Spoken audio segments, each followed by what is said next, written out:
जय माता दी मित्रों, स्वागत है आप लोगों का पुनः एक बार आपके अपने YouTube चैनल में। और मैं पंडित BN शास्त्री। आज हम चर्चा करेंगे कि श्राद्ध पक्ष में क्या क्या करना अनिवार्य है और क्या करना चाहिए और क्या नहीं करना चाहिए। यानी श्राद्ध के दौरान आपको क्या क्या कर्म, क्या क्या कार्य करने चाहिए और श्राद्ध के दौरान जो चीज़ आपको नहीं करनी चाहिए वो आपको इस वीडियो के माध्यम से जानकारी प्राप्त होगी। इसके लिए वीडियो को अंत तक जरूर देखिएगा, साथ ही साथ चैनल को सब्सक्राइब भी जरूर करिएगा। और ये जानना बेहद अनिवार्य होता है कि जब ये श्राद्ध चलते हैं तो उसमें क्या क्या चीज़ें आपको करनी जरूरी होती हैं। जैसा कि हम अपनी और वीडियो में बता चुके हैं, श्राद्ध की पूर्ण रूप से जानकारी आपको दे चुके हैं, फिर भी मैं आपको बता देता हूँ। श्राद्ध जो आरंभ हो रहे हैं साल 2020 में 21 में, वो आपके 20 सितंबर 2021 से 6 अक्टूबर 2021 तक श्राद्ध चलने वाले हैं। और 26 सितंबर को कोई भी श्राद्ध की तिथि नहीं है, यानी 26 सितंबर को श्राद्ध नहीं मनाना है। अब अगर बात करें श्राद्ध पक्ष में आपको क्या क्या करना चाहिए, क्या आपको करना है, उसके बारे में तो सबसे पहले बात करते हैं। आप चाहें तो नोट भी कर सकते हैं। देखिए, श्राद्ध पक्ष में पितरों के प्रति श्रद्धा व्यक्त करने के ये दिन होते हैं। जो आप अपने पितर होते हैं, पूर्वज होते हैं, उनके लिए आप तर्पण श्रद्धा आप इस समय कर सकते हैं। श्राद्ध पक्ष के 16 दिनों में मनुष्य अपने मृत पूर्वजों की संतुष्टि के लिए तर्पण करता है, पिंड दान करता है, अन्न दान करता है और वस्त्र दान आदि तरह के दान भी व्यक्ति अपने पूर्वजों के लिए इन श्राद्ध के 16 दिनों में करता है, ताकि इन दान करने से उनके पितृ को प्रशंसा मिले, उनके पितृ खुश हों और आपको अच्छा आशीर्वाद प्रदान करें। लेकिन अधिकांश लोग को ये नहीं पता होता कि श्राद्ध पक्ष के दौरान क्या करना चाहिए और क्या नहीं करना चाहिए। अनजाने में, जाने अनजाने में वे ऐसे कार्य कर जाते हैं जो इस दौरान करना बिल्कुल निषेध होते हैं।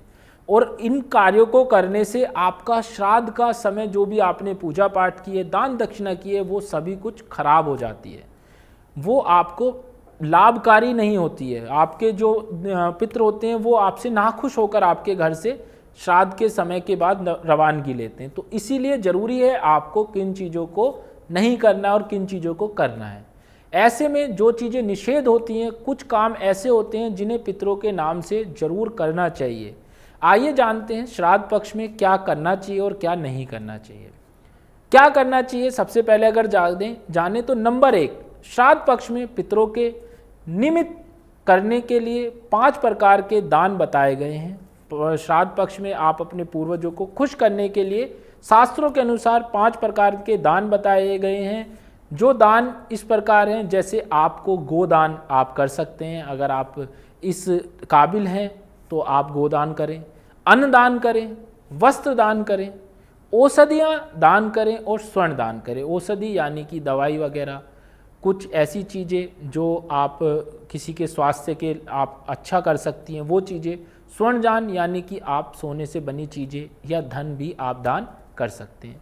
इन 5 प्रकारों को पितृपक्ष के समय महादान के रूप में बताया गया है। और ये 5 प्रकार, कोई भी एक प्रकार का दान आप पितृपक्ष के समय अपने पितरों के नाम से किसी ज़रूरतमंद या ब्राह्मणों को दान करा सकते हैं, जिससे आपके पूर्वज, आपके पितृ आपसे खुश होंगे। दूसरी जो चीज़ है जो आपको करनी चाहिए वो है पंचमी, अष्टमी, नवमी और चतुर्दशी। मैं दोबारा आपको बता देता हूँ।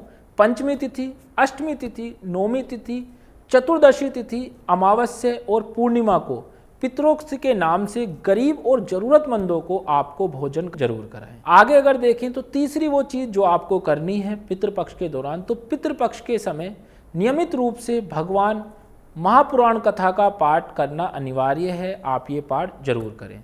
अगर आप स्वयं नहीं पढ़ सकते हैं ये पाठ, तो आप ये पाठ सुन भी सकते हैं या ब्राह्मण के द्वारा भी इस पाठ को आप सुन सकते हैं। चौथा जो कार्य है आपको करना है वो है पीपल के पेड़ पे पितरों का वास होता है। इसीलिए पितृपक्ष में जो आपके पितरों की तिथि है उस दिन पीपल के पेड़ पे कच्चे दूध और जल और शक्कर मिलाकर आप पीपल के पेड़ पर अर्जित करें। पीपल के पेड़ को अर्घ जरूर दें। 5वीं जो चीज़ है आपको पितृपक्ष में जरूर करनी है वो है पीपल के पेड़ से प्रतिदिन शाम के समय आटे के 5 दीपक जलाएं पीपल के पेड़ पर जाकर। साथ ही दीपक में सरसों का तेल भरकर ही आपको दीपक जलाना है। सरसों के तेल के अलावा आपको किसी अन्य चीज का दीपक नहीं जलाना है, जैसे घी का ना जलाएं, तिल के तेल का ना जलाएं, केवल आपको सरसों के तेल का ही दीपक जलाना है। छठी जो कार्य है आपको जो करना है पितृपक्ष के समय, गाय को घी गुड़ रखकर ताजी रोटी खिलाएं, पितरों के नाम से किसी वेद पाठी ब्राह्मणों को भोजन करवाएं, यथाशक्ति दान दक्षिणा भेंट करें, जिसे करने से आपके पितृ भी आपसे प्रसन्न होंगे। आप ब्राह्मणों को भोजन करा सकते हैं, दान दक्षिणा कर सकते हैं और गाय को रोटी भी आप जरूर कराएं। सातवीं जो कार्य है आपको करना है जो पितृपक्ष में प्रतिदिन गायों को हरी घास आप खिला सकते हैं। आठवां जो कार्य है वो है गाय को घी गुड़ रखकर ताजी रोटी आप खिलाएं। नौवां जो कार्य है पितृपक्ष के दौरान आपको करना है वो है पितृदोष निवारण के लिए महामृत्युंजय मंत्रों से शिव जी का अभिषेक आप करें या ब्राह्मणों के द्वारा आप ये अभिषेक जरूर कराएं। 10वीं जो चीज़ है आपको करनी है वो है प्रतिदिन पितृ कवच का पाठ करने से पितृदोष को शांति होती है, पितृदोष से आपको मुक्ति मिलती है। 11वीं जो चीज़ है वो है आपको पितृपक्ष में पितरों के नाम से आपको फलदान छायादार वृक्ष लगाकर आप अपने पितरों को प्रसन्न कर सकते हैं। यानी अगर आप वृक्ष भी लगाते हैं फलदार या छायादार तो उससे भी आपके पितृ प्रसन्न होते हैं। तो ये 11 वो कार्य हैं जो आपको पितृपक्ष के दौरान करने से आपके पितृ प्रसन्न होते हैं, आपको आशीर्वाद वो देते हैं, साथ ही साथ आपको भी उनका आशीर्वाद प्राप्त होता है। अब वो कौन कौन से कार्य हैं जो आपको पितृपक्ष के दौरान नहीं करने हैं, जो बिल्कुल निषेध कार्य हैं जो आपको पितृपक्ष में नहीं करने हैं, वो हैं पितृपक्ष में गाय, कुत्ते, कौवे सहित अन्य बहुत सारे ऐसे जीवधारी जंतु हैं, उनको आपको उनका अपमान नहीं करना है, आपको उनको मारना पीटना नहीं है, उनको घर से भगाना नहीं है। अगर आपके घर के बाहर आते हैं तो आप उनको भोजन जरूर कराएं। पितृपक्ष के दौरान परिवार सहित किसी भी बुजुर्ग व्यक्ति का अपमान ना करें, ऐसा करने से भी आपके पितृ आपसे नाखुश होते। इस समय इस पखवाड़े के दौरान मैथुन करना वर्जित माना गया है, क्योंकि इस दौरान आपके पितृ पृथ्वी पर आते हैं और आपके घर में वो आपके घर में ही इस पितृपक्ष के दौरान यानी 16 दिन आपके घर में विराजमान रहते हैं। तो आपको इस प्रकार का कोई भी कार्य इस समय नहीं करना है।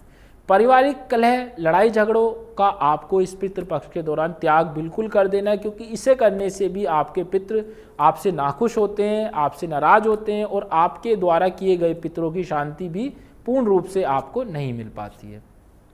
झूठ बोलने से आपको बचना है, चोरी करने से आपको बचना है, साथ ही साथ कड़वे वचन या अहंकार में की गई बातें आपको पितृपक्ष के दौरान नहीं करनी है। पितृपक्ष के दौरान धर्म शास्त्रों का अपमान ना करें, निरादर ना करें और जितना हो सके आप भगवान की आराधना करें, अपने पितरों को याद करें।